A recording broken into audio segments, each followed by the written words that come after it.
Hello, everyone. Welcome to Michelle's Inspiration Hour. I'm your host, Michelle, and I am thrilled to have you join us for another episode of creativity. And today we're going to see the power of storytelling.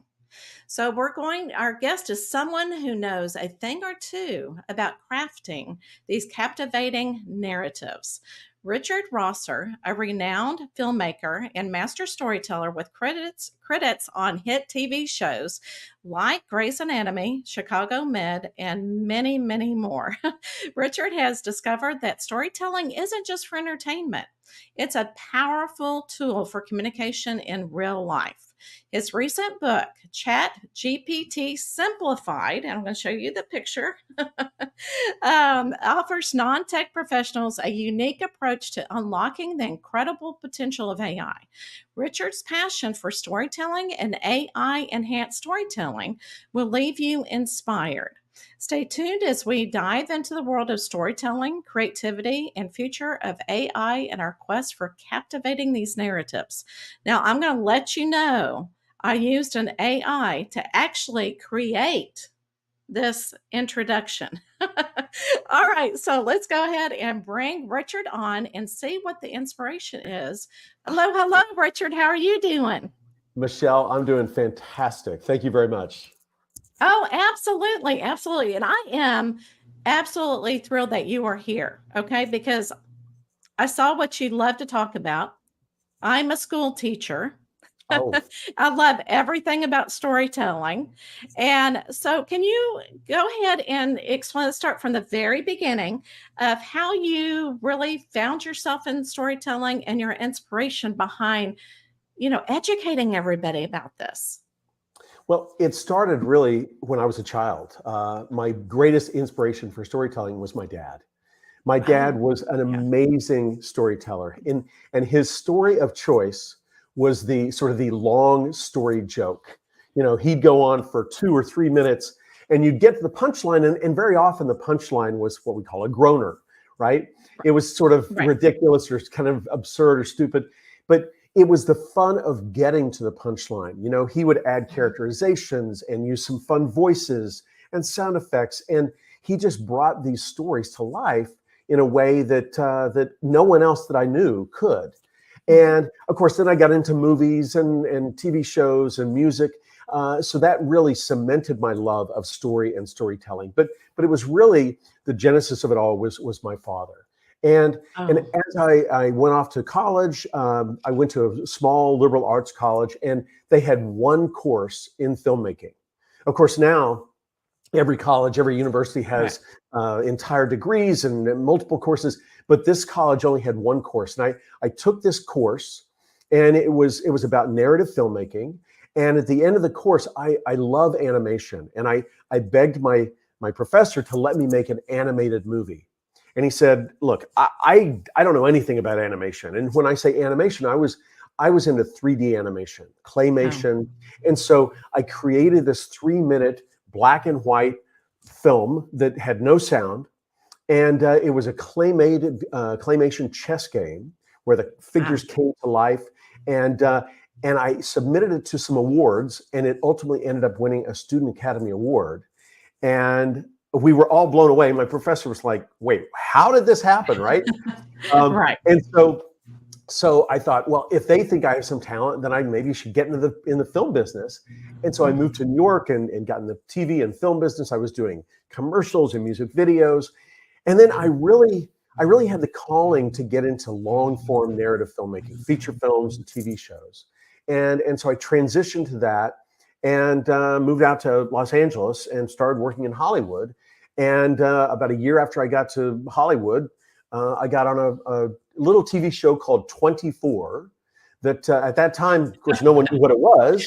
Well, And it became this huge zeitgeist. And I right. really learned a lot from that show about creating tension and the creating the tension and then the release of that tension.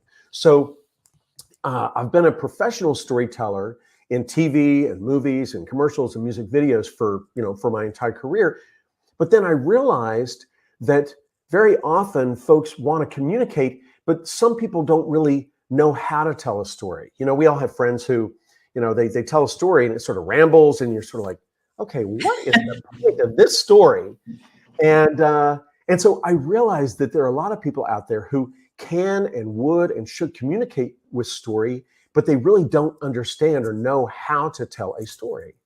And so I started doing workshops, seminars, and now I consult with startups and businesses on how to tell a story and how to use storytelling, the power of story, to communicate.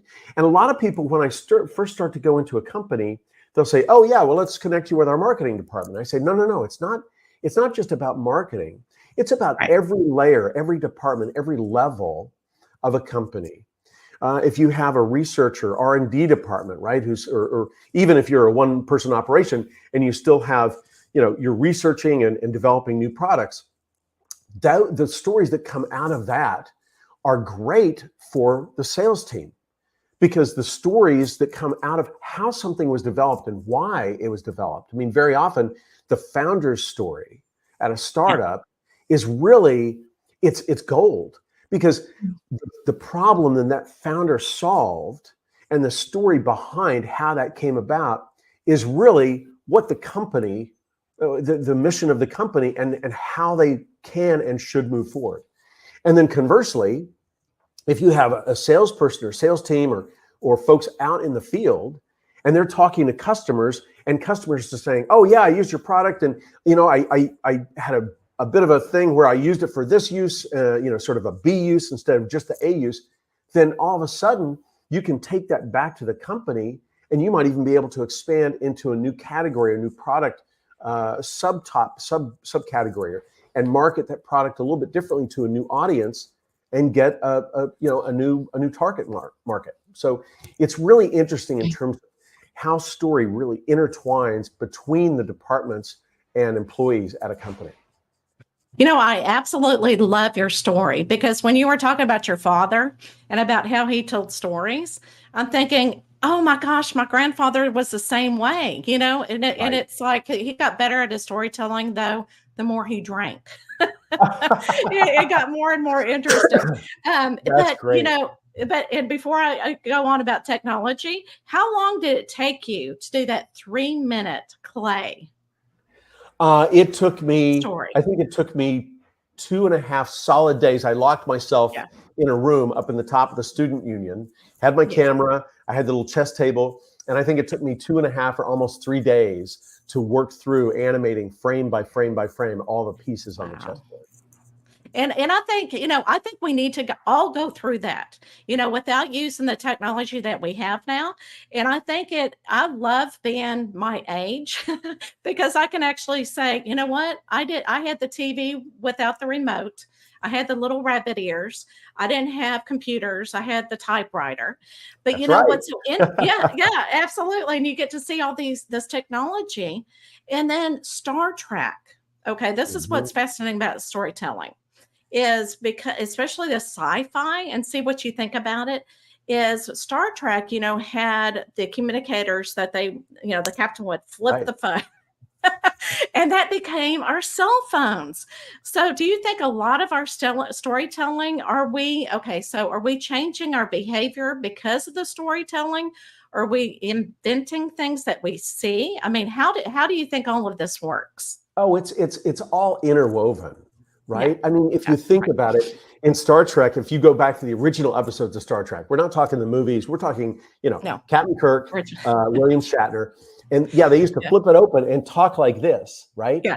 Right. And they didn't have headphones or anything or speaker. Well, I guess it was speakerphone because you could hear the person on the other end, but Oh, right. but they Yeah. would flip it open and talk like this, and if you think about it, everything's interwoven. Mhm. Steve Jobs, when he was coming up with the iPhone, he wasn't thinking in a vacuum. He wasn't designing in a vacuum. And so, I mean, that's one of the things that I think is really important, more important now than ever, is for folks to get educated in as much as they can in terms of art and paintings and sculpture and music. I think it's fantastic that people play a musical instrument. I play the keyboards and percussion, and that Wow. really influences how I process information and how I think about things. And when I was doing music videos, it was interesting because I could always tell folks on the crew who were musicians because they could pick up on the beat and whether the dolly grip was moving the dolly and moving that sort of to the music, or I was cueing various things based on beats. You can tell when someone has that orientation of knowing about music theory, knowing about painting and color mixing. It's really important for even a computer scientist to study something other than computer science, right? To study Right. Shakespeare, to study the classics, to study history, because it all is an amalgam of that information. And that's what we bring to the table and the picture in terms of humans being critical thinkers. Oh, absolutely. Absolutely. And, and I love also how you integrate it with real life, with the Mhm. storytelling. And I think I agree with you. A lot of people don't know like how to go to an interview. And that is kind of like a storytelling. You're telling your life story. And Well, yeah, go ahead. so Michelle, what I do Uh-huh. is when I'm teaching a workshop, seminar, or I'm consulting with a business, I go back to sort of the beginning of storytelling. And what I mean by that is I help the folks that I'm working with explore storytelling from a very base foundational level. So we'll go back and I'll talk about, okay, how do you actually tell a story joke? You can use your voice modulation and volume. You can use gestures. You can use details. You can use sound effects. And so as someone tells a joke and they find that people laugh, then the next time they tell that joke, they're going to bump up that part, right? Because they know Right. that they'll get a laugh there. And then urban legends are another great kind of story that, urban legends really sort of go viral. Those and ghost stories, there's something about them that people just love. And so what we do is we go back to original forms of storytelling, like an urban legend, like a tall tale or a joke. And I work with the folks and we practice those stories and really hone the storytelling techniques of using gestures and using details and sounds so that they can hone their practical skills, their practical storytelling skills. Then what we do is we then transfer or translate those skills for job interview, right? If you go into a job interview and the interviewer says, Michelle, are you punctual? Are you responsible? And you say, yes, I am. Okay, that's an answer, right? But if you answer with a story, you say, yes, I am. In fact, I work at McDonald's. I'm an assistant manager. And one Friday evening, we had a fire in the French fry fire. And I had to call the fire department. We got the fire extinguisher. And all of a sudden, you're not just telling them, yes, I am punctual. Yes, I'm responsible. You're showing them with an example. So when it's time for that interviewer to say, now, who am I going to hire for this job? They say, there was the guy with the with glasses and the blonde hair, and there was someone else with a beard and someone else with a polka dot shirt. Oh, Right. and there was Michelle, French fry fire, right? And they wrote French fry fire down on your resume. And they remember that story and they remember how you communicated, right?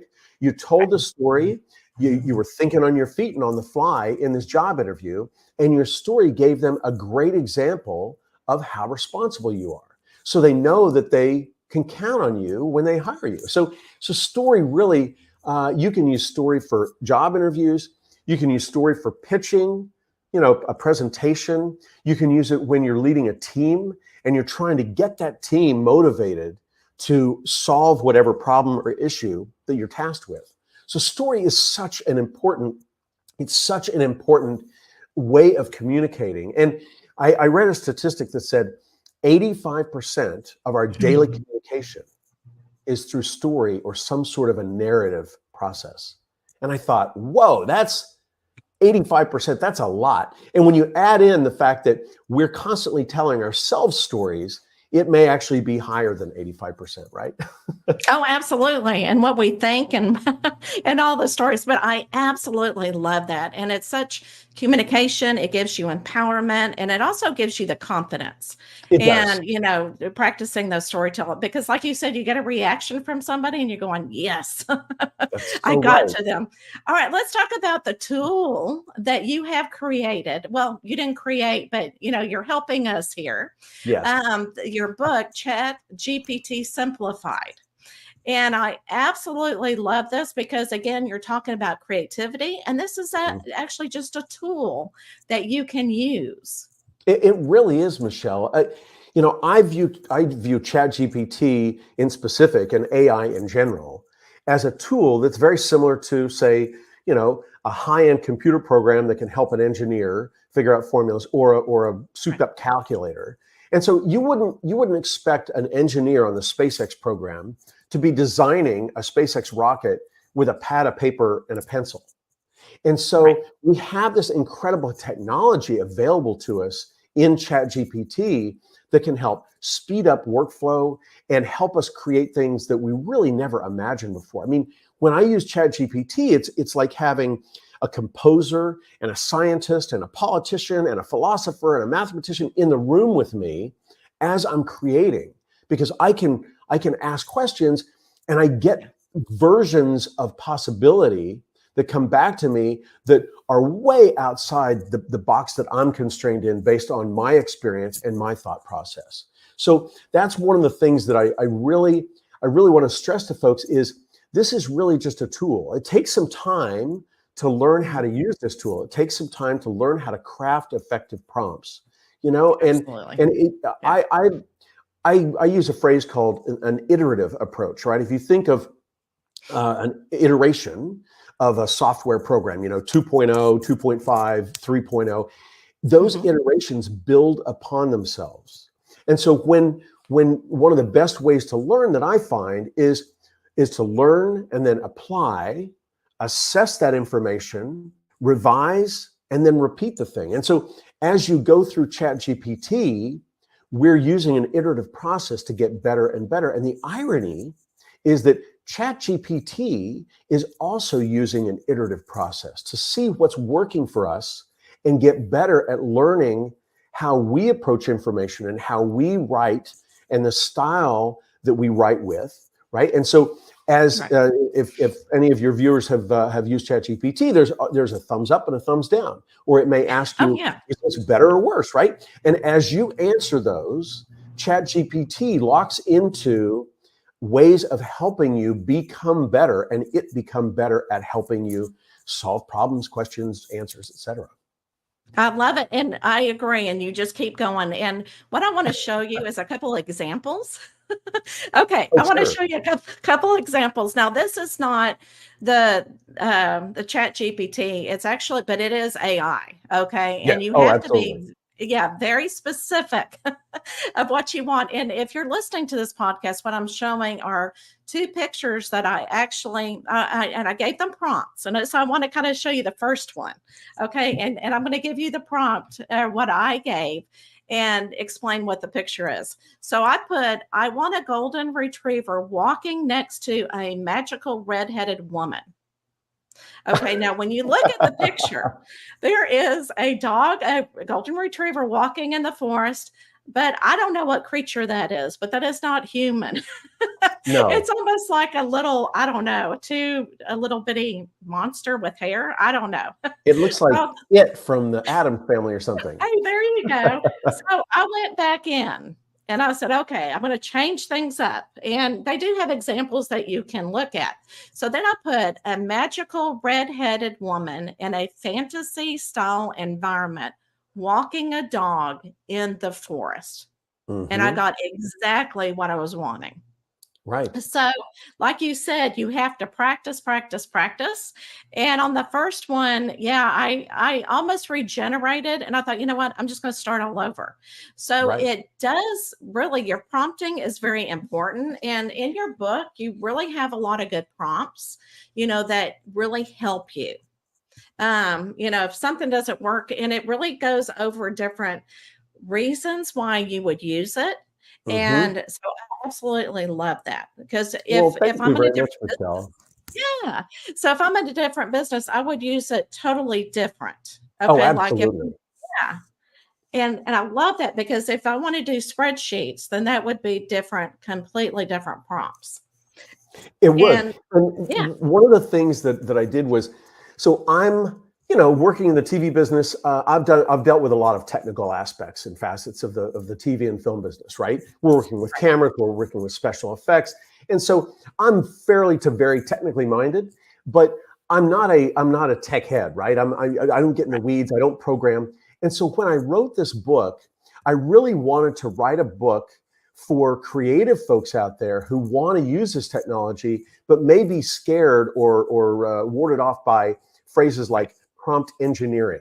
Right? I actually don't Oh, use the right. phrase prompt engineering, which is sort of the term for creating or crafting prompts. I use prompt crafting or prompt writing or prompt design because a lot of folks who hear engineering, I don't want to do. I'm not a scientist. I'm Right. not a mathematician, and so what I did was I approached this book through the lens of a storyteller and from my approach as someone who thinks of things, in a creative approach. And so you're right. What I did was I went in and I tried to create prompts and create chapters that talked about all the various facets of interfacing with ChatGPT in a way that really builds upon creativity and allows us. There are a lot of people out there who say, "Oh my gosh, ChatGPT is just going to reduce us all to robots. Everything we write, Right. everything is just going to be sort of this communication mush. It's going to be like oatmeal." And yeah, that might be true if we all use the same type of prompt. So, Michelle, if you have a prompt and you say, Richard, I wrote this great introduction, and you can use my prompt. Well, if I take that same prompt and I use it to write something, what I write or have ChatGPT write is going to sound very similar, if not maybe exactly the same as what you wrote. Now, if I take Yeah. that prompt and I really infuse it with my personality. Now, I have a certain energy that's different. We all have a different type of energy. And I have Right. sort of a wonderment about discovery. And I love to use pop culture references and intertwine those things. And so when I write something with that prompt and I include all my individual sort of personality traits or characteristics, then all of a sudden that prompt becomes mine. It becomes an extension of me. So as your audience members are thinking about using this technology, you need to personalize what you're doing with your own personality so that it helps you amplify your own creativity. It helps you become more creative, thinking outside the box with possibilities that line up with what you're looking to do. And when you personalize prompts and you do that, the technology can really help you move forward the way you want something to sound or something to read. And so ultimately, we as humans are the arbiters of whether something is good or bad or ugly, whether it works within the parameters of what we're trying to say. We're the critical thinkers. And ChatGPT is really, it's just mimicking what it has in its collective memory or database in terms of all the billions of documents and text that it's read and stored. Yeah. Just like an assistant. Just Exactly. like an assistant. And yeah, and so I'm going to kind of change things. Now, is there anything else that you want to talk about the your book before we move forward? No, I think you Okay. covered it pretty well, and we've Okay. talked a little bit about it. So Oh, absolutely. Okay. So, and I always ask my guests this. So, if I came up to you and I said, "Richard, I need some inspiration. I need something, that will inspire me this week and make me feel good or make my life better," what would you tell them? well, I have two parts to that answer. Number one, gratitude. I think I've done a lot of work with sort of being mindful in the moment, and one of the things that can inspire you the most is thinking about gratitude for what you have in your life. And because I think that we talked before about the percentage of story that we're using or talking or telling in any given day, and I talked about how if we include the stories that we're telling ourselves, the percentage rises because we're always grinding on information. And there's a tendency to grind or tell ourselves stories on the negative, right? We tend to go toward the negative. So I think if you can think about the things that you're grateful for, that will override that negativity and give you inspiration for possibilities moving forward. Now, what you can also do is you can go into ChatGPT and you can say, hey, give me some inspirational thoughts, give me some inspirational possibilities. And you can also tell it what you do or what you want to do if you're in transition. And ChatGPT will, in essence, be there with you, like you said, as an assistant. It can help you, again, think outside the box in terms of possibilities that you really hadn't conceptualized. So say, for instance, if you're a graphic designer and you've had a hard time getting some clients, you can type in, give me some ideas on getting more clients as a graphic designer. And ChatGPT will outline and give you all sorts of ideas and possibilities and concepts on how to make that happen that you didn't have access to because, you're in your little room creating at home. So that's what I would say is you can do it yourself, but you can also harness this new technology to help you think outside the box as well. I love it. I love it. Are you ready for your last question? Yes. All right, let's bring the wheel on. All right, I'm going to spin it and see what your last question is. See, you can tell it's an education every time I bring up this wheel. Oh, okay. So, what do you feel is your greatest accomplishment? I feel that my greatest accomplishment is really figuring out this whole storytelling thing. I've gone to schools, I've gone to colleges, universities, I've gone to businesses and really helped folks harness this power of story and storytelling. And so I've gone down a little bit of a tangent path with that because I've been a professional storyteller in movies and TV shows for 30 some odd years. And so I like to think that now I'm taking this and I'm helping folks harness this power of storytelling so that they can take the knowledge and experience that I have from listening to my dad tell stories from when I was 3 and 4 and 5 years old and becoming a storyteller myself. So I would say that that's probably my biggest accomplishment. I love it. I love it. Now, where can they reach you, Richard, if somebody wants to contact you or get the book? Absolutely.